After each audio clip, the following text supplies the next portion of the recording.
La Liga de los Pelirrojos. Capítulo 1. Había ido yo a visitar a mi amigo el señor Sherlock Holmes cierto día de otoño del año pasado y me lo encontré muy enzarzado en conversación con un caballero anciano muy voluminoso, de cara rubicunda y cabellera de un subido color rojo. Iba yo a retirarme disculpándome por mi entrometimiento, pero Holmes me hizo entrar bruscamente de un tirón y cerró la puerta a mis espaldas. «Mi querido Watson, no podía usted venir en mejor momento», me dijo con expresión cordial. «Creí que estaba usted ocupado». «Lo estoy, y muchísimo». «Entonces puede esperar en la habitación de al lado». «De ninguna manera, señor Wilson. Este caballero ha sido compañero y colaborador mío en muchos de los casos de mayor éxito tuvieron, y no me cabe la menor duda de que también en el de usted me será de la mejor utilidad».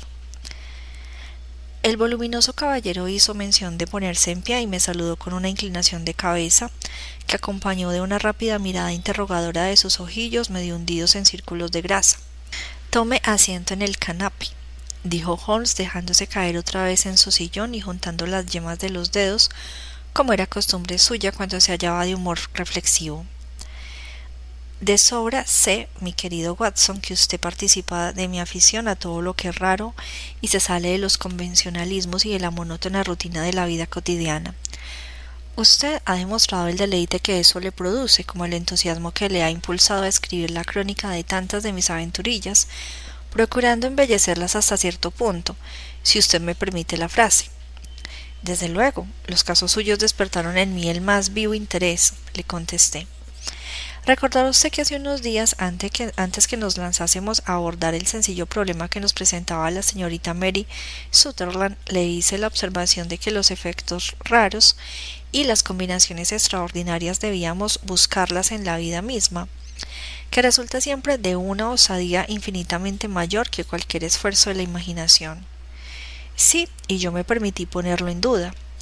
«En efecto, doctor, pero tendrá usted que venir a coincidir con mi punto de vista, porque en caso contrario iré amontonando y amontonando hechos sobre usted hasta que su razón se quiebre bajo su peso y reconozca usted que estoy en lo cierto. Pues bien, el señor James Wilson, aquí presente, ha tenido la amabilidad de venir a visitarme esta mañana, dando comienzo a un relato que promete ser uno de los más extraordinarios que he escuchado desde hace algún tiempo. Me habrá usted oído decir que las cosas más raras y singulares no se presentan con mucha frecuencia unidas a los crímenes grandes, sino a los pequeños, y también de cuando en cuando en ocasiones en las que puede existir duda de si, en efecto, se ha cometido algún hecho delictivo. Por lo que he podido escuchar hasta ahora, me es imposible afirmar si en el caso actual estamos o no ante un crimen, pero el desarrollo de los hechos es desde luego uno de los más sorprendentes de que he tenido jamás ocasión de enterarme. Quizá, señor Wilson, tenga usted la extremada bondad de empezar de nuevo el relato. No se lo pido únicamente porque mi amigo el doctor Watson no ha escuchado la parte inicial, sino también porque la índole especial de la historia despierta en mí el vivo deseo de oír de labios de usted todos los detalles posibles. Por regla general me suele bastar una ligera indicación acerca del desarrollo de los hechos para guiarme por los millares de casos similares que se me vienen a la memoria.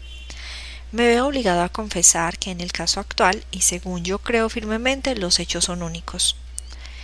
El voluminoso cliente enarcó el pecho como si aquello le enorgulleciera un poco y sacó del bolsillo interior de su gabán un periódico sucio y arrugado.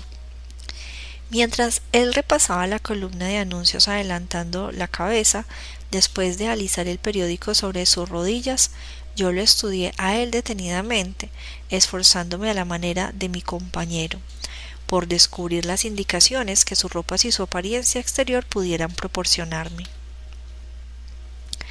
No saqué, sin embargo, mucho de aquel examen. A juzgar por todas las señales, nuestro visitante era un comerciante inglés de tipo corriente, obeso, solemne y de lenta comprensión. Vestía unos pantalones abolsados de tela de pastor a cuadros grises, una levita negra y no demasiado limpia, desabrochada por delante, chaleco gris amarillento con albertina de pesado metal, de la que colgaba para adorno un trozo también de metal cuadrado y agujereado. A su lado sobre una silla había un raído sombrero de copa y un gabán marrón descolorido con el arrugado cuello de terciopelo. En resumidas cuentas, y por mucho que yo lo mirase, nada de notable distinguí en aquel hombre, fuera de su pelo rojo vivísimo y la expresión de disgusto y de pesar extremados que se leía en sus facciones. La mirada despierta de Sherlock Holmes me sorprendió en mi tarea, y mi amigo movió la cabeza, sonriéndome en respuesta a las miradas mías interrogadoras. Fuera de los hechos evidentes de que en tiempos estuvo dedicado a trabajos manuales, de que toma rapé, de que es masón, de que estuvo en China y de que en estos últimos tiempos ha estado muy atareado en escribir, no puedo sacar nada más en limpio. El señor Harris Wilson se irguió en su asiento, puesto el dedo índice sobre el periódico, pero con los ojos en mi compañero. Pero, por vida mía, ¿cómo ha podido usted saber todo eso, señor Holmes? ¿Cómo averiguó, por ejemplo, que yo he realizado trabajos manuales? Todo lo que ha dicho es verdad, como el Evangelio, y empecé mi carrera como carpintero de un barco. Por sus manos, señor, la derecha es un número mayor de media que su mano izquierda. Usted trabajó con ella, y los músculos de la misma estaban más desarrollados. Bien, pero ¿y la del rapé y la masonería? No quiero hacer una ofensa a su inteligencia explicándole de qué manera he descubierto eso, especialmente porque, contrariando bastante las reglas de vuestra orden, usa usted un alfiler de corbata que representa un arco y un compás. Ah, se me había pasado por alto eso. Pero, ¿y lo de la escritura? ¿Y qué otra cosa puede significar el que el puño derecho de su manga esté tan lustroso, en una anchura de 5 pulgadas, mientras que el izquierdo muestra una superficie lisa cerca del codo, indicando el punto en que la apoya sobre el pupitre? Bien, ¿y lo de China? El pez que lleva usted tatuado más arriba de la muñeca solo ha podido ser dibujado en China. Yo llevo realizado un pequeño estudio acerca de los tatuajes y he contribuido incluso a la literatura que trata de ese tema. El detalle de colorear las escamas del pez con un leve color sonrosado es completamente característico de China. Sí, además de eso veo colgar de la cadena de su reloj una moneda china. El problema se simplifica más aún. El señor Harris Wilson se rió con risa torpona y dijo: No lo hubiera creído. Al principio me pareció que lo que había hecho usted era una cosa por demás inteligente, pero ahora me doy cuenta de que después de todo no tiene ningún mérito. Comienzo a creer, Watson, dijo Holmes, que es un error de parte mía al dar explicaciones. Oh, me ignoró un pro magnífico. ¿Cómo no ignora usted? Y si yo estoy siendo tan ingenuo, mi pobre celebridad, mucha o poca, va a naufragar. ¿Puede enseñarme usted ese anuncio, señor Wilson? Sí, ya lo encontré, contestó él con su dedo grueso y colorado fijo hacia la mitad de la columna. Aquí está. De aquí empezó todo. Léalo usted mismo, señor. Le quité el periódico y leí lo siguiente. A la Liga de los Pelirrojos, con cargo al legado del difunto Isaac Hopkins, Penn, Estados Unidos, se ha producido otra vacante que da derecho a un miembro de la Liga a un salario de 4 libras semanales a cambio de servicios de carácter puramente nominal. Todos los pelirrojos sanos de cuerpo y de inteligencia y de edad superior a los 21 años pueden optar al puesto. Presentarse personalmente el lunes a las 11 a Duncan Ross en las oficinas de la Liga Pope's Court número 7 Fleet Street. ¿Qué diablos puede significar esto?, exclamé después de leer 2 veces el extraordinario anuncio. Holmes se rió por lo bajo y se retorció en su sillón, como solía hacer cuando estaba del buen humor. ¿Verdad que esto se salió un poco del camino trillado?, dijo. Y ahora, señor Wilson, arranque desde la línea de salida y no deje nada por contar acerca de usted, de su familia y del efecto que el anuncio ejerció en la situación de usted. Pero antes, doctor, apunte el periódico y la fecha.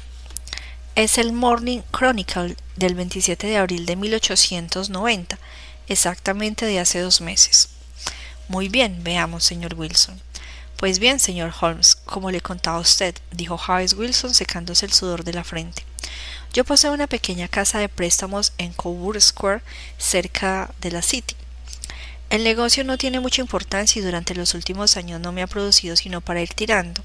En otros tiempos podía permitirme tener 2 empleados, pero en la actualidad solo conservo uno y aún a este me resultaría difícil poder pagarle, de no ser porque se conforma con la mitad de la paga, con el propósito de aprender el oficio.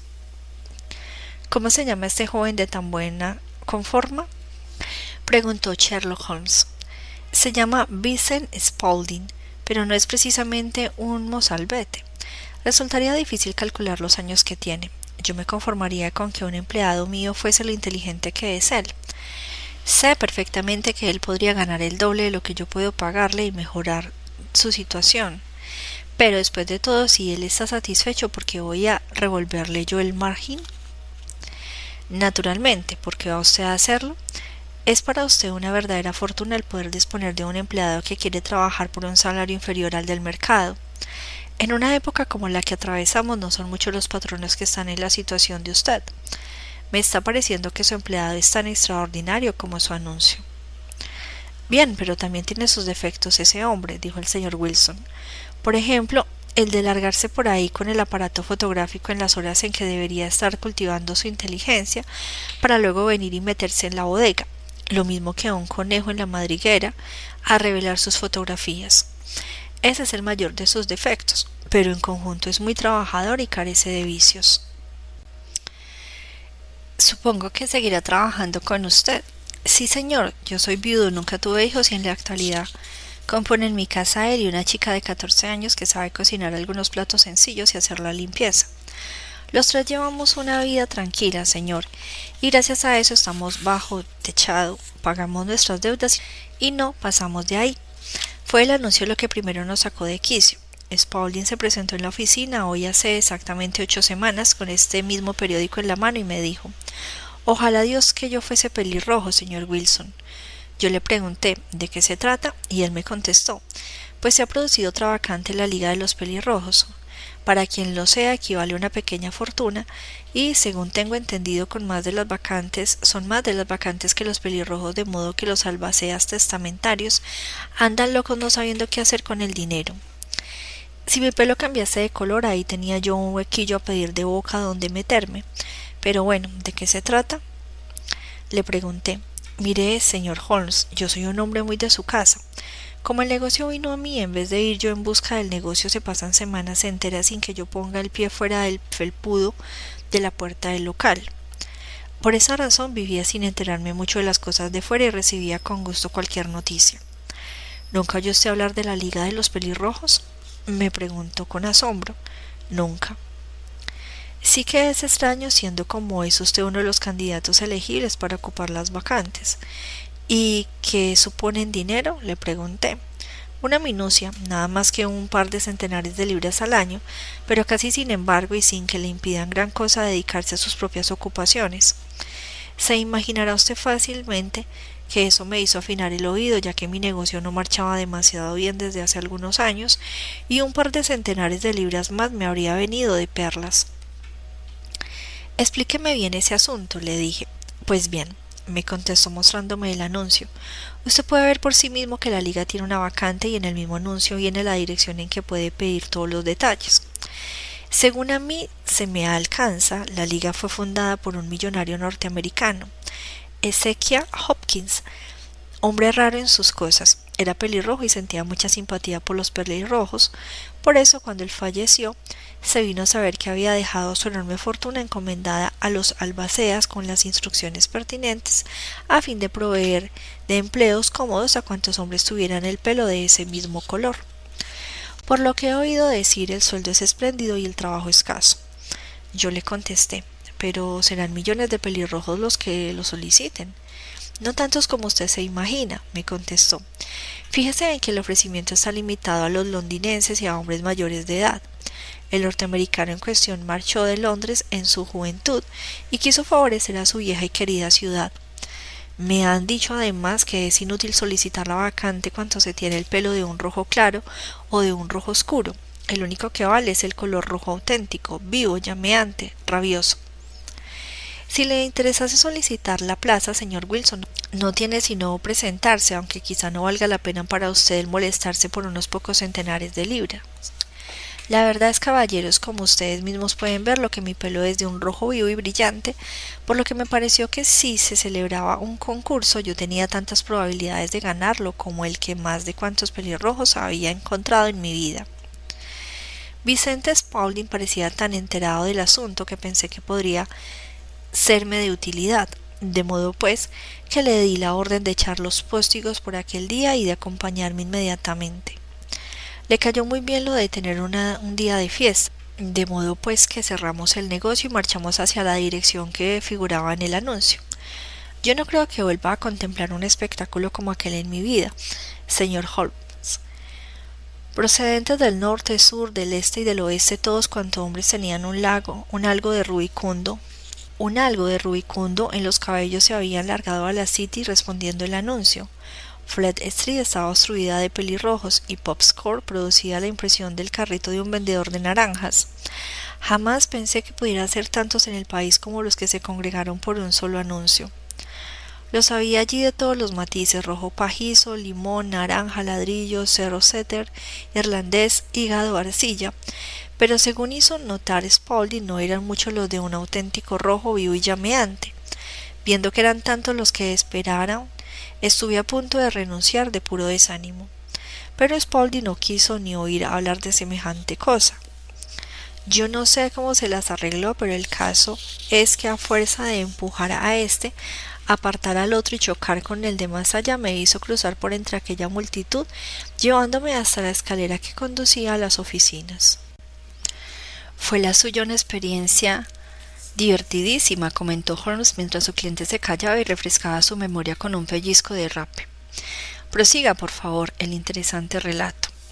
En la oficina no había sino un par de sillas de madera y una mesa de tabla a la que estaba sentado un hombre pequeño y cuyo pelo era aún más rojo que el mío. Conforme se presentaban los candidatos les decía algunas palabras, pero siempre se las arreglaba para descalificarlos por algún defectillo. Después de todo, no parecía cosa tan sencilla el ocupar una vacante, pero cuando nos llegó la vez a nosotros, el hombrecillo se mostró más inclinado hacia mí que hacia los demás y cerró la puerta cuando estuvimos dentro a fin de poder conversar reservadamente con nosotros. Este señor se llama James Wilson, le dijo mi empleado, y desearía ocupar la vacante que hay en la liga. Por cierto que se ajusta maravilla para el puesto, contestó el otro. Reúne todos los requisitos. No recuerdo desde cuándo no lo he visto pelo tan hermoso. Dio un paso atrás, torció a un lado la cabeza y me estuvo contemplando el pelo hasta que me sentí invadido de rubor. Y de pronto se abalanzó hacia mí, me dio un fuerte apretón de manos y me felicitó calurosamente por mi éxito. El titubear constituiría una injusticia, dijo, pero estoy seguro de que sabrá disculpar el que yo tome una precaución elemental. Y acto continuo me agarró el pelo con ambas manos y tiró hasta hacerme gritar de dolor. Al soltarme me dijo: «Tiene usted lágrimas en los ojos, de lo cual deduzco que no hay trampa. Es preciso que tengamos sumo cuidado, porque ya hemos sido engañados en 2 ocasiones, una de ellas con peluca postiza y la otra con el tinte. ¿Podría contarle a usted anécdotas del empleo de cera de zapatero remendón, como para que se asquease de la condición humana?» Dicho esto, se acercó a la ventana y anunció a voz en grito a los que estaban debajo que había sido ocupada la vacante. Se alzó un gemido de desilusión entre los que esperaban y la gente se desbandó, no quedando más pelirrojos a la vista que mi gerente y yo. «Me llamo Duncan Ross», dijo este, «y soy uno de los que cobran pensión procedente del legado de nuestro noble bienhechor. ¿Es usted casado, señor Wilson? ¿Tiene usted familia?» Contesté que no la tenía. La cara de aquel hombre se nubló en el acto y me dijo con mucha gravedad: «Vaya, por Dios, qué inconveniente más grande. Cuánto lamento oírle decir eso. Como es natural, la finalidad del legado es la de que aumente y se propaguen los pelirrojos y no solo su conversación. Es una gran desgracia que usted sea un hombre sin familia». También mi cara se nubló al oír aquello.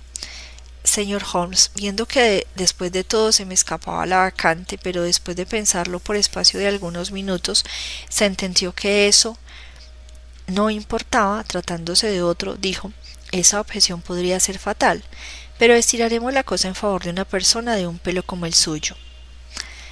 «¿Cuándo podrá usted hacerse cargo de sus nuevas obligaciones?» «Hay un pequeño inconveniente, puesto que yo tengo un negocio mío», contesté. «Oh, no se preocupe por eso, señor Wilson», dijo Vincent Spaulding. «Yo me cuidaré de su negocio». «¿Cuál será el horario?», pregunté. 10 a 2. «Pues bien, El negocio de préstamo se hace principalmente a eso del anochecido, señor Holmes, especialmente los jueves y los viernes, es decir, los días anteriores al de paga. Me venía pues perfectamente el ganarme algún dinerito por las mañanas. Además, yo sabía que mi empleado es una buena persona y que atendería todo lo que se presentase. Ese horario me convendría completamente. ¿Y el sueldo? 4 libras a la semana. ¿En qué consistirá el trabajo? El trabajo es puramente nominal. ¿Qué entiende usted por puramente nominal? Pues que durante esas horas tendrá usted que hacer acto de presencia en esta oficina o por lo menos en este edificio. Si usted se ausenta del mismo, pierde para siempre su empleo. Sobre este punto es terminantemente el testamento. Si usted se ausenta de la oficina en estas horas, falta a su compromiso. Son nada más que 4 horas al día y no se me ocurrirá ausentarme, le contesté. Si lo hiciese no le valdría excusas, me dijo el señor Duncan Ross, ni por enfermedad, negocios, ni nada. Usted tiene que permanecer aquí so pena de perder la colocación. ¿Y el trabajo? Consiste en copiar la enciclopedia británica. En este estante tiene usted el primer volumen. Usted tiene que procurarse tinta, plumas y papel secante, pero nosotros le suministraremos esta mesa y esta silla. ¿Puede usted empezar mañana? Desde luego que sí, le contesté. Entonces, señor Horace Wilson, adiós y permítame felicitarle una vez más por el importante empleo que ha tenido usted la buena suerte de conseguir. Se despidió de mí con una reverencia indicándome que podía retirarme y yo me volví a casa con mi empleado sin saber casi qué decir ni qué hacer, de tan satisfecho como estaba con mi buena suerte. Pues bien, me pasé el día dando vueltas en mi cabeza al asunto y para cuando llegó la noche volví a sentirme abatido porque estaba completamente convencido de que todo aquello no era sino una broma o una superchería, aunque no acertaba a imaginarme qué finalidad podía proponerse. Parecía completamente imposible que hubiese nadie capaz de hacer un testamento semejante y de pagar un sueldo como aquel por un trabajo tan sencillo como el de copiar la enciclopedia británica. Vincent Spaulding hizo todo cuanto le fue posible por darme ánimos, pero a la hora de acostarme había yo acabado por desechar del todo la idea. Sin embargo, cuando llegó la mañana resolví ver en qué quedaba aquello y compré un frasco de tinta de apenique. Me proveí de una pluma de escribir y de 7 pliegos de papel de oficio y me puse en camino para Pope's Court. Con gran sorpresa y satisfacción mía, encontré las cosas todo bien que podían estar. La mesa estaba a punto y el señor Duncan Ross presente para cerciorarse de que yo me ponía a trabajar. Me señaló para empezar la letra A y luego se retiró, pero de cuando en cuando aparecía por allí para comprobar que yo seguía en mi sitio. A las 2 me despidió, me felicitó por la cantidad de trabajo que había hecho y cerró la puerta del despacho después de salir yo. Un día tras otro las cosas siguieron de la misma forma y el gerente se presentó el sábado poniéndome encima de la mesa 4 soberanos de oro en pago del trabajo que yo había realizado durante la semana. Lo mismo ocurrió la semana siguiente y la otra. Me presenté todas las mañanas a las 10 y me ausenté a las 2. Poco a poco el señor Duncan Ross se limitó a venir una vez durante las mañanas y al cabo de un tiempo dejó de venir del todo. Como es natural, yo no me atreví a pesar de eso a ausentarme de la oficina un solo momento porque no tenía la seguridad de que él no iba a presentarse y el empleo era tan bueno y me venía tan bien que no me arriesgaba a perderlo. Transcurrieron de idéntica manera 8 semanas, durante las cuales yo escribí lo referente a los abades, arqueros, armaduras, arquitectura y ática, esperanzado de llegar a fuerza de diligencia muy pronto a la B. Me gasté algún dinero en papel de oficio y yo tenía casi lleno un estante con mis escritos, y de pronto se acababa todo el asunto. ¿Qué se acabó? Sí, señor, y eso ha ocurrido esta mañana.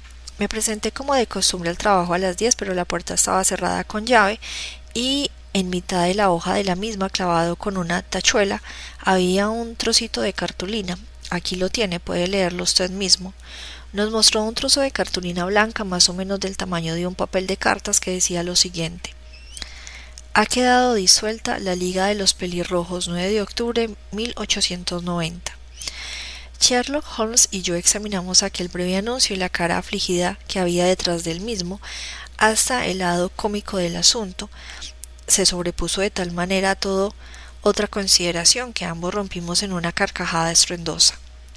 Yo no veo que la cosa tenga nada de divertida, exclamó nuestro cliente sonrojándose hasta la raíz de sus rojos cabellos. Si no pueden ustedes hacer un favor mío otra cosa que reírse, me dirigiré a otra parte. No, no, le contestó Holmes empujándolo hacia el sillón del que había empezado a levantarse. Por nada del mundo me perdería yo este asunto suyo. Se sale tanto de la rutina que resulta un descanso. Pero no se me ofenda si le digo que hay en el mismo algo de divertido. Vamos a ver, ¿qué pasos dio usted al encontrarse con ese letrero en la puerta? Me dejó de una pieza, señor. No sabía qué hacer. Entré en las oficinas de al lado, pero nadie sabía nada. Por último me dirigí al dueño de la casa, que es contador y vive en la playa baja, y le pregunté si podía darme alguna noticia sobre lo ocurrido a la Liga de los Pelirrojos. Me contestó que jamás había oído hablar de semejante sociedad.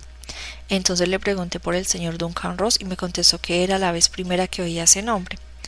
Me refiero, señor, al caballero de la oficina número 4, le dije. ¿Cómo? ¿El caballero pelirrojo? Ese mismo. Su verdadero nombre es William Morris. Se trata de un procurador y me alquiló la habitación temporalmente mientras quedaban listas sus propias oficinas. Ayer se trasladó a ellas.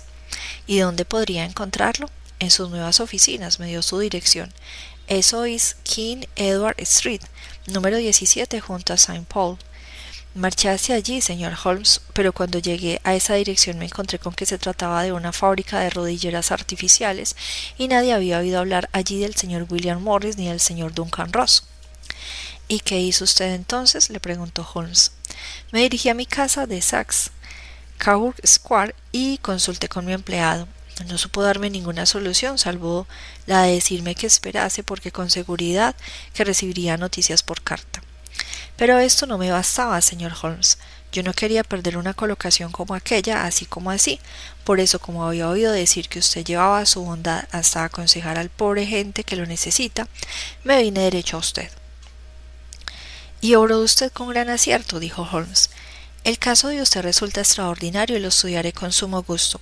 De lo que usted me ha informado, deduzco que aquí está en juego cosas mucho más graves de lo que a primera vista parece. Que si se juega a cosas graves, dijo el señor James Wilson, yo por mi parte pierdo nada menos que 4 libras semanales. Por lo que a usted respecta, le hizo notar Holmes, no veo que usted tenga queja alguna contra esta extraordinaria liga. Todo lo contrario, por lo que he oído decir, usted se ha embolsado unos 30 libras dejando fuera de consideración los minucios conocimientos que ha adquirido sobre cuántos temas caen bajo la letra A. A usted no le han causado ningún perjuicio. No, señor, pero quiero saber de esa gente, enterarme de quiénes son y qué se propusieron haciéndome esta jugarreta. Porque se trata de una jugarreta. La broma le salió cara ya que les ha costado 32 libras. Procuraremos ponerle en claro esos extremos. Empecemos por un par de preguntas, señor Wilson. Ese empleado suyo que fue quien primero le llamó la atención acerca del anuncio, ¿qué tiempo llevaba con usted? Cosa de un mes. ¿Cómo fue el venir a pedirle empleo? Porque puse un anuncio. No se presentaron más aspirantes que él. Se presentaron en número de una docena. ¿Por qué decidió usted por él? Porque era listo y se ofrecía barato. A mitad del salario, ¿verdad? Sí. ¿Cómo es ese Vincent Spaulding? Pequeño, grueso, muy activo, imberbe, aunque no bajará de los 30 años. Tiene en la frente una mancha blanca de salpicadura de algún ácido. Holmes se irguió en su asiento muy excitado y dijo, me lo imaginaba. ¿Nunca se fijó usted en si tiene las orejas agujeradas como para llevar pendientes? Sí, señor, me contó que se los había agujerado una gitana cuando era un muchacho todavía. Dijo Holmes recostándose de nuevo en su asiento. ¿Y sigue todavía en casa de usted? Sí, señor, no hace sino un instante que lo dejé. ¿Y estuvo bien atendido el negocio de usted durante su ausencia? No tengo queja alguna, señor, de todos modos poco es el negocio que se hace por las mañanas. Con esto me basta, señor Wilson. Tendré mucho gusto en exponerle mi opinión acerca de este asunto dentro de un par de días. Hoy es sábado, espero haber llegado a una conclusión allá para el lunes. Página 50. Capítulo 2. Veamos, Watson, me dijo Holmes una vez que se hubo marchado nuestro visitante. ¿Qué saca usted en el limpio de todo esto? Yo no saco nada, le contesté con franqueza. Es un asunto por demás misterioso. Por regla general, me dijo Holmes, cuanto más estrambótica es una cosa, menos misteriosa suele resultar. Los verdaderamente desconcertantes son esos crímenes vulgares y adocenados, de igual manera que un rostro corriente es el más difícil de identificar. Pero en este asunto de ahora tendré que actuar con rapidez. ¿Y qué va usted a hacer?, le pregunté. Fumar, me respondió. Es un asunto que me llevará sus 3 buenas pipas y yo le pido a usted que no me dirija la palabra durante 50 minutos. Sherlock Holmes se hizo un ovillo en su sillón, levantando las rodillas hasta tocar su nariz aguileña, y de ese modo permaneció con los ojos cerrados y la negra pipa de arcilla apuntando fuera, igual que el pico de algún extraordinario pajarraco. Yo había llegado a la conclusión de que se había dormido y yo mismo estaba cabeceando, pero Holmes saltó de pronto de su asiento con el gesto de un hombre que ha tomado una resolución y dejó la pipa encima de la repisa de la chimenea diciendo: «Esta tarde toca Sarasate en St. James Hall. ¿Qué opina usted, Watson? ¿Pueden sus enfermeros prescindir de usted durante algunas horas?» «Hoy no tengo nada que hacer, mi clientela no me acapara nunca mucho». «En ese caso póngase el sombrero y acompáñeme. Pasaré primero por la City y por el camino podemos almorzar alguna cosa. Me he fijado que en el programa incluyen mucha música alemana que resulta más de mi gusto que la italiana y la francesa. Es música introspectiva y yo quiero hacer un examen de conciencia. Vamos». Hasta Aldersgate hicimos el viaje en el ferrocarril subterráneo. Un corto paseo nos llevó hasta Sex, Coburg Square, escenario del extraño relato que habíamos escuchado por la mañana. Era esta una placita ahogada, pequeña, de quiero y no puedo, en lo que 4 hileras de desaseadas casas de ladrillo de 2 pisos miraban a un pequeño cercado de verjas, dentro del cual una raquítica cespedera y unas pocas matas de ajado laurel luchaban valerosamente contra una atmósfera cargada de humo y adversa. 3 bolas doradas y un rótulo marrón con el nombre James Wilson en letras blancas en una casa que hacía esquina servían de anuncio al local en que nuestro pelirrojo cliente realizaba sus transacciones. Sherlock Holmes se detuvo delante del mismo, ladeó la cabeza y lo examinó detenidamente con ojos que brillaban entre sus encogidos párpados. Después caminó despacio calle arriba y luego calle abajo hasta la esquina, siempre con la vista clavada en los edificios. Regresó por último hasta la casa del prestamista y después de golpear con fuerza 2 o 3 veces en el suelo con el bastón, se acercó a la puerta y llamó. Abrió en el acto un joven de aspecto despierto, bien afeitado, y le invitó a entrar. «No, gracias, quería solo preguntar por dónde se va a Strang». La calzada se hallaba bloqueada por el inmenso río del tráfico comercial que fluía en una doble marea hacia adentro y hacia afuera, en tanto que los andenes hormigueaban de gentes que caminaban presurosas. Contemplando la hilera de tiendas elegantes y de magníficos locales de negocio, resultaba difícil hacerse a la idea de que en efecto desembocasen por el otro lado en la plaza descolorida y muerta que acabábamos de dejar. «Veamos», dijo Holmes en pie de la esquina y dirigiendo su vista por la hilera de edificios adelante. «Me gustaría poder recordar el orden en que están aquí las casas. Una de mis aficiones es la de conocer Londres al dedillo. Tenemos el Mortimer's, el despacho de tabaco, la tiendecita de periódicos, la sucursal Coburg del City y Suburban Bank, el restaurante vegetariano y el depósito de las carrocerías de McFarlane. Y con esto pasamos a la otra manzana. Y ahora, doctor, ya hemos hecho nuestro trabajo y es tiempo de que tengamos alguna distracción. Un bocadillo, una taza de café y acto seguido a los dominios del violín, donde todo es dulzura, delicadeza y armonía, y donde no existen clientes pelirrojos que nos molesten con sus rompecabezas. Era mi amigo un músico entusiasta que no se limitaba a su gran destreza de ejecutante, sino que escribía composiciones de verdadero mérito. Permaneció toda la tarde sentado en su butaca, sumido en la felicidad más completa. De cuando en cuando marcaba gentilmente con el dedo el compás de la música, mientras que su rostro de dulce sonrisa y sus ojos ensoñadores se parecían tan poco a los de Holmes el sabueso, a los de Holmes el perseguidor implacable, agudo, ágil, de criminales como es posible concebir. Los 2 aspectos de su singular temperamento se afirmaban alternativamente y su extrema exactitud y astucia representaban, según yo pensé muchas veces, la reacción contra el humor poético y contemplativo que en ocasiones se sobreponía dentro de él. Ese vaivén de su temperamento lo hacía pasar desde la más extrema languidez a una devoradora energía y según yo tuve oportunidad de saberlo bien, no se mostraba nunca tan verdaderamente formidable como cuando se había pasado días enteros descansando ociosamente en su sillón entregado a sus improvisaciones y a sus libros de letra gótica. Era entonces cuando le acometía de súbito el anhelo vehemente de la casa y cuando su brillante facultad de razonar se elevaba hasta el nivel de la intuición, llegando al punto de que quienes no estaban familiarizados con sus métodos le mirasen de soslayo como a persona cuyo saber no era el mismo de los demás mortales. Cuando aquella tarde lo oí tan arrebujado en la música de Sir James Hall, tuve la sensación de que quizás se les venían encima malos momentos a aquellos en cuya persecución se había lanzado. Seguramente que querrá usted ir a su casa, doctor, me dijo cuando salíamos. Sí, no estaría de más, y yo tengo ciertos asuntos que me llevarán varias horas. Este de Coburg Square es cosa grave. ¿Cosa grave? ¿Por qué? Está preparándose un gran crimen. Tengo toda clase de razones para creer que llegaremos a tiempo de evitarlo. Pero el ser hoy sábado complica bastante las cosas. Esta noche lo necesitaré a usted. ¿A qué hora? Con que venga a las 10 será suficiente. Estaré a las 10 en Baker Street.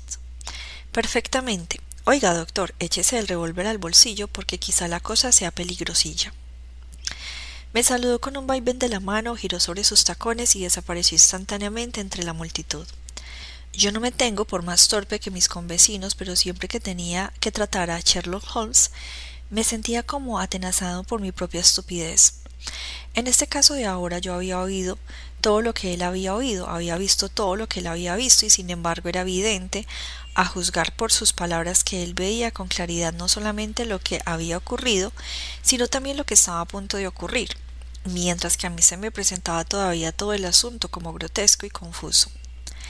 Mientras iba en coche hasta mi casa de Kennington, medité sobre todo lo ocurrido, desde el extraordinario relato del pelirrojo copista de la enciclopedia hasta la visita a Saks, Coburg Square y las frases ominosas con que Holmes se había despedido de mí. ¿Qué expedición nocturna era aquella y por qué razón tenía yo que ir armado? ¿A dónde iríamos y qué era lo que teníamos que hacer? Holmes me había insinuado que el empleado barbilampiño del prestamista era un hombre temible, un hombre que quizá estaba desarrollando un juego de gran alcance. Intenté desenredar el enigma, pero renuncié a ello con desesperanza, dejando de lado el asunto hasta que la noche me trajese una explicación. Eran las 9:15 cuando salí de mi casa y me encaminé cruzando el parque y siguiendo por Oxford Street hasta Baker Street. Había parado delante de la puerta 2 coches Hansom y al entrar en el vestíbulo oí ruidos de voces en el piso superior. Al entrar en la habitación de Holmes encontré a éste en animada conversación con 2 hombres, en uno de los cuales reconocí al agente oficial de policía Peter Jones. El otro era un hombre alto, delgado, caritristón, de sombrero muy lustroso y levita abrumadoramente respetable. «Ajá, ya está completa nuestra expedición», dijo Holmes abrochándose la zamarra de marinero y cogiendo del perchero su pesado látigo de caza. «Creo que usted, Watson, conoce ya al señor Jones, de Scotland Yard. Permítame que le presente al señor Merryweather, que será esta noche compañero nuestro de aventuras». «Otra vez salimos de casa por parejas, como usted ve, doctor», me dijo Jones con su prosopopeya habitual. «Este amigo nuestro es asombroso para levantar la pieza. Lo que él necesita es un perro viejo que le ayude a cazarla. Espero que al final de nuestra casa no resulte que hemos estado persiguiendo fantasmas», comentó lúgubre el señor Merryweather. «Caballero, ¿puede usted depositar una buena dosis de confianza en el señor Holmes?», dijo con engreimiento el agente de policía. «Él tiene pequeños métodos propios y estos son, si él no se ofende porque yo se lo diga, demasiado teóricos y fantásticos, pero lleva dentro de sí mismo a un detective hecho y derecho. No digo nada más de afirmarlo que en 1 o 2 ocasiones, tales como el asunto del asesinato de Sholto y del tesoro de Agra, ha andado más cerca de la verdad que la organización policíaca». «Me basta con que diga usted eso, señor Jones», respondió con deferencia al desconocido, pero reconozco que echo de menos mi partida de cartas. Por vez primera en 27 años dejo de jugar mi partida de cartas un sábado por la noche. Creo, le hizo notar Sherlock Holmes, que esta noche se juega a usted algo de mucha mayor importancia que todo lo que se ha jugado hasta ahora y que la partida le resultará más emocionante. Usted, señor Merryweather, se juega unas 30.000 libras esterlinas y usted, Jones, la oportunidad de echarle el guante al individuo a quien anda buscando. A John Clay, asesino, ladrón, quebrado, fraudulento y falsificador. Se trata de un individuo joven, señor Merryweather, pero marcha a la cabeza de su profesión y preferiría esposarlo a él mejor que a ningún otro de los criminales de Londres. Este John Clay es hombre extraordinario. Su abuelo era dulce de sangre real y el nieto cursó estudios en Eton y en Oxford. Su cerebro funciona con tanta destreza como sus manos y aunque encontramos rastros suyos a la vuelta de cada esquina, jamás sabemos dónde dar con él. Esta semana violenta una casa en Escocia y a la siguiente va y viene por Cornwall, recogiendo fondos para construir un orfanato. Llevo persiguiéndolo varios años y nunca pude ponerle los ojos encima. Espero tener el gusto de presentárselo esta noche. También yo he tenido mis más y mis menos con el señor John Clay, y estoy de acuerdo con usted en que va a la cabeza de su profesión. Pero son ya las 10 bien pasadas y es hora de que nos pongamos en camino. Si ustedes suben en el primer coche, Watson y yo lo seguiremos en el segundo. Sherlock Holmes no se mostró muy comunicativo durante nuestro largo trayecto en coche y arrellanó en su asiento tarareando melodías que había oído aquella tarde. Avanzamos traqueteando por un laberinto inacabable de calles alumbradas con gas y desembocamos por fin en Farrington Street. Ya estamos llegando, comentó mi amigo. Este Merryweather es director de un banco y el asunto le interesa de una manera personal. Me parece asimismo bien el que nos acompañe Jones. No es mala persona, aunque en su profesión resulte un imbécil perfecto. Posee una positiva buena cualidad. Es valiente como un bulldog y tan tenaz como una langosta cuando cierra sus garras sobre alguien. Estábamos en la misma concurrida arteria que habíamos visitado por la mañana. Despedimos a nuestros coches y guiados por el señor Merryweather nos metimos por un estrecho pasaje y cruzamos una puerta lateral que se abrió al llegar a nosotros. Al otro lado había un corto pasillo que terminaba en una pesadísima puerta de hierro. También ésta se abrió dejándonos pasar a una escalera de piedra y en curva que terminaba en otra formidable puerta. El señor Merryweather se detuvo para encender una linterna y luego nos condujo por un corredor oscuro y que olía a tierra. Luego, después de abrir una tercera puerta, desembocamos en una inmensa bóveda o bodega en que había amontonados por todo su alrededor jaulas de embalaje con cajas macizas dentro. Desde arriba no resulta usted muy vulnerable, hizo notar Holmes manteniendo en alto la linterna y revisándolo todo con la mirada. Ni desde abajo, dijo el señor Merryweather golpeando con su bastón en las losas con que estaba empedrado el suelo. Por vida mía, esto suena a hueco, exclamó alzando sorprendido la vista. Me veo obligado a pedir usted que permanezca un poco más tranquilo, le dijo con severidad Holmes.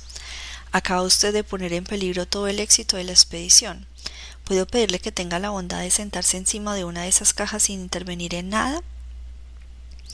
El solemne señor Merryweather se encaramó en una de las jaulas de embalaje, mostrando gran disgusto en su cara, mientras Holmes se arrodillaba en el suelo y sirviéndose de la linterna y de una lente de aumento comenzó a escudriñar minuciosamente las rendijas entre la losa y losa. Le bastaron pocos segundos para llegar al convencimiento porque se puso ágilmente en pie y se guardó su lente en el bolsillo. Tenemos por delante lo menos una hora, dijo a modo de comentario, porque nada pueden hacer mientras el prestamista no se haya metido en la cama.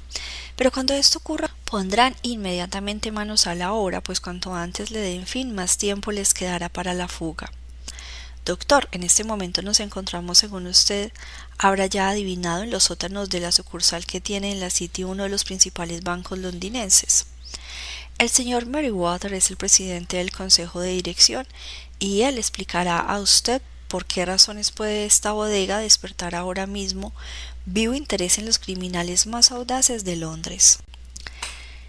Se trata del oro francés que aquí tenemos, cuchicheó el director. Hemos recibido ya varias advertencias de que quizás se llevase a cabo una tentativa para robárnoslo. ¿El oro francés? Sí, hace algunos meses se nos presentó la conveniencia de reforzar nuestros recursos y para ello tomamos un préstamo 30.000 napoleones oro al Banco de Francia. Ha corrido la noticia de que no habíamos tenido necesidad de desempaquetar el dinero y que éste se encuentra aún en nuestra bodega. Esta jaula sobre la que estoy sentado encierra 2.000 napoleones empaquetados entre capas superpuestas de plomo. En este momento nuestras reservas en oro son mucho más elevadas de lo que es corriente guardar en una sucursal y el consejo de dirección tenía sus recelos por este motivo. Recelos que estaban muy justificados. Hizo notar Holmes: es hora ya de que pongamos en marcha nuestros pequeños planes. Calculo que de aquí a una hora las cosas habrán hecho crisis. Para empezar, señor Merryweather, es preciso que corra la pantalla de esta linterna sorda. ¿Y vamos a permanecer en la oscuridad? Eso me temo. Traje conmigo un juego de cartas pensando que, en fin de cuentas, siendo como somos una partie carrée, quizá no se quedará usted sin echar su partida habitual. Pero según he observado, los preparativos del enemigo se hallan tan avanzados que no podemos correr el riesgo de tener luz encendida. Y antes que nada tenemos que tomar posiciones. La gente es temeraria, y aunque los situaremos en desventaja, podrían causarnos daño si no andamos con cuidado. Yo me situaré detrás de esta jaula y ustedes escóndanse detrás de aquellas. Cuando yo los enfoque con una luz, ustedes los cercarán rápidamente. Si ellos hacen fuego, no sientan remordimiento de tumbarlos a tiros. Watson. Coloqué mi revólver con el gatillo levantado sobre la caja de madera detrás de la cual estaba yo parapetado. Holmes corrió la cortina delantera de su linterna y nos dejó sumidos en negra oscuridad, en la oscuridad más absoluta en que yo me encontré hasta entonces. El olor del metal caliente seguía atestiguándonos que la luz estaba encendida, pronta a brillar instantáneamente. Aquellas súbitas tinieblas y el aire frío y húmedo de la bodega ejercieron una impresión deprimente y amortiguadora sobre mis nervios, tensos por la más viva expectación. Solo les queda un camino para la retirada, cuchicheó Holmes, el de volver a la casa y salir a Court Square. Habrá usted hecho ya lo que le pedí, ¿verdad? Un inspector y 2 funcionarios esperaban en la puerta delantera. Entonces les hemos tapado todos los agujeros. Silencio, pues, y a esperar. Qué larguísimo resultó aquello. Comparado notas más tarde, resulta que la espera fue de 1 hora y cuarto, pero yo tuve la sensación de que habían transcurrido la noche y que debía de estar alboreando por encima de nuestras cabezas. Tenía los miembros entumecidos y cansados porque no me atrevía a cambiar de postura, pero mis nervios habían alcanzado el más alto punto de tensión y mi oído se había agudizado, hasta el punto de que no solo escuchaba la suave respiración de mis compañeros, sino que distinguía por su mayor volumen la inspiración del voluminoso Jones, de la nota suspirante del director del banco. Desde donde yo estaba podía mirar por encima del cajón hacia el piso de la bodega. Mis ojos percibieron de pronto el brillo de una luz. Empezó por ser nada más que una leve chispa en las losas del empedrado y luego se alargó hasta convertirse en una línea amarilla. De pronto, sin ninguna advertencia ni ruido, pareció abrirse un desgarrón y apareció una mano blanca femenina casi que tanteó por el centro de la pequeña superficie de luz. Por espacio de 1 minuto o más sobresalió la mano del suelo con sus inquietos dedos. Se retiró luego tan súbitamente como había aparecido y todo volvió a quedar sumido en la oscuridad, menos una chispita cárdena reveladora de una grieta entre las losas. Pero esa desaparición fue momentánea. Una de las losas blancas y anchas giró sobre uno de sus lados, produciendo un ruido chirriante de desgarramiento, dejando abierto un hueco cuadrado por el que se proyectó hacia afuera la luz de una linterna. Asomó por encima de los bordes una cara barbilampiña infantil que miró con gran atención a su alrededor y luego, haciendo palanca con las manos a un lado y otro de la abertura, se lanzó hasta sacar primero los hombros, luego la cintura y apoyó por fin una rodilla encima del borde.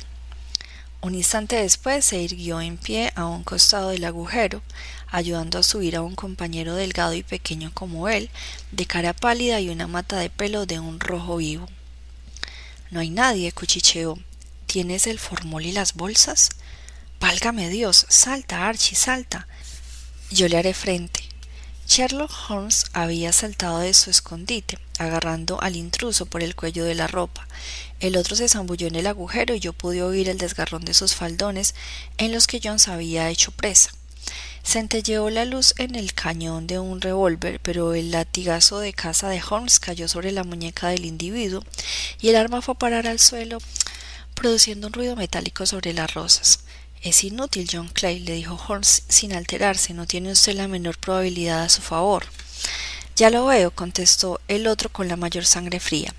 Supongo que mi compañero está a salvo, aunque por lo que veo se han quedado ustedes con las colas de su chaqueta. Le esperan 3 hombres a la puerta, le dijo Holmes. Así, por lo visto no se le ha escapado a usted detalle, le felicitó. Y yo a usted, le contestó Holmes. Su idea de los pelirrojos tuvo gran novedad y eficacia. Enseguida va usted a encontrarse con un compinche, dijo Jones, más ágil que yo, descolgándose por los agujeros. Alargue las manos mientras le coloco las pulseras. Haga el favor de no tocarme con sus manos sucias, comentó el preso en el momento en que se oyó el clic de las esposas al cerrarse. Quizá ignore que corre por mis venas sangre real. Tenga también la amabilidad de darme el tratamiento de señor y de pedirme las cosas por favor. Perfectamente, dijo Jones, abriendo los ojos y con una risita. ¿Se digna, señor, caminar escaleras arriba para que podamos llamar a un coche y conducir a su Alteza hasta la comisaría?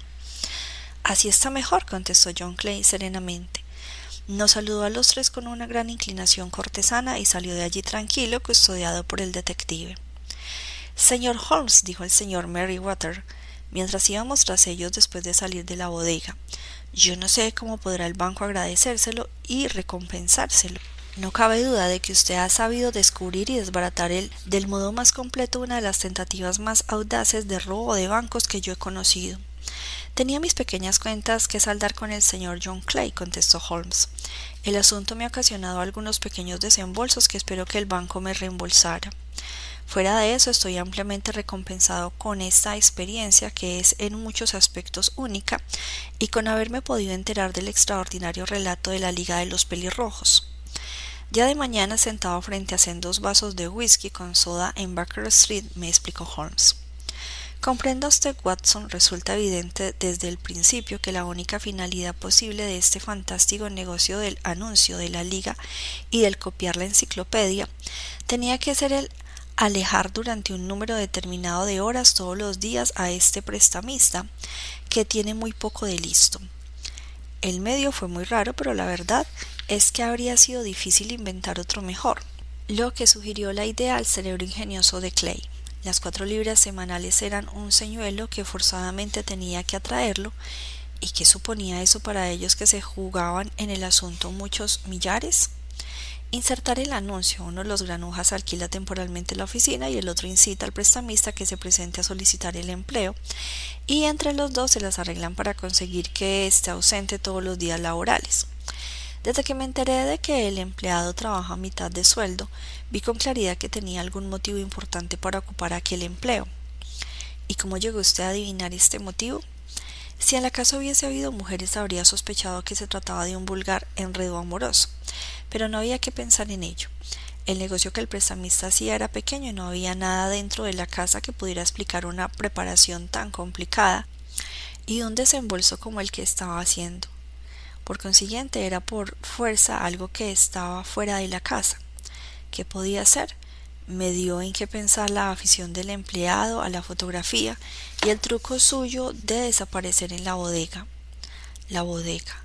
En ella estaba uno de los extremos de la complicada madeja.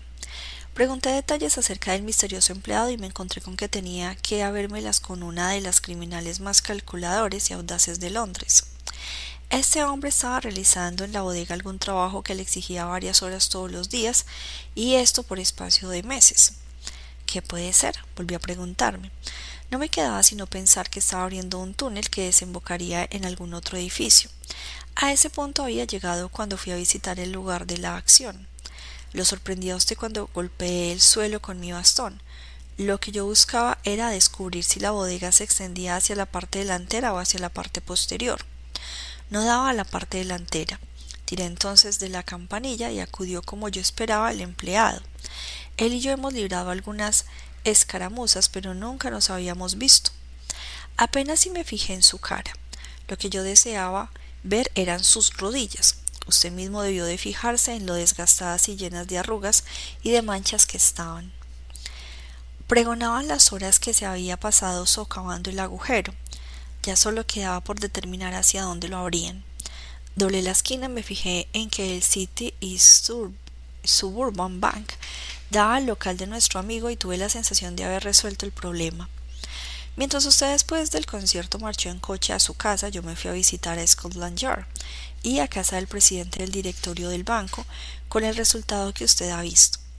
¿Y cómo pudo usted afirmar que realizarían esta noche su tentativa?, le pregunté.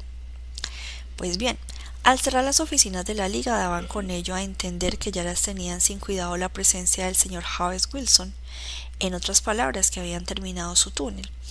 Pero resultaba fundamental que lo aprovechasen pronto, ante la posibilidad de que fuese descubierto o el oro trasladado a otro sitio. Les convenía el sábado mejor que otro día cualquiera porque les proporcionaba 2 días para huir. Por todas estas razones yo creí que vendrían esta noche. Hizo usted sus deducciones magníficamente, exclamé con admiración sincera. La cadena es larga, pero sin embargo todos sus eslabones suenan a cosa cierta. Me libró de mi fastidio, contestó Holmes bostezando. Por desgracia ya estoy sintiendo que otra vez se apodera de mí.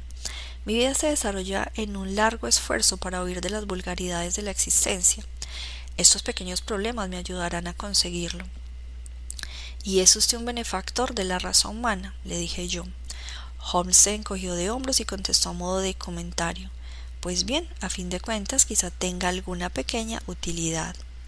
Le Holmes de Rien y Oeuvre Quest Tout, según escribió Gustave Flaubert a George Sand. Finalizamos este relato en la página 63 y continúa el próximo audio con El hombre del labio torcido.